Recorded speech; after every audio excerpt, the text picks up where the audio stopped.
স্বার্থপর এই দুনিয়া, খোদার কসম কারো জন্য থামে না, বড় স্বার্থপর।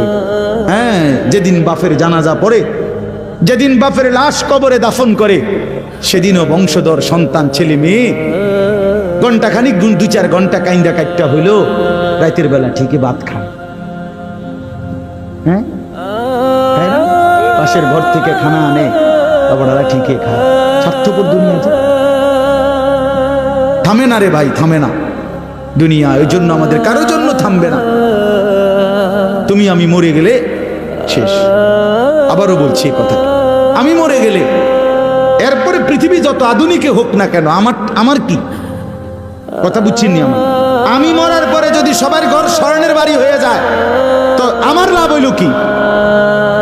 আমার মৃত্যুর পরে যদি সব মানুষ আধুনিক হইয়া সাঁদের দেশেও জায়গা, আমার ফায়দা কি? আমি তো না, আমি তো মরে গেলাম। যে কবরে চলে গেল সে কি আর ফিরে আসবে? আল্লাহ আমাদেরকে বুঝ দান করেন।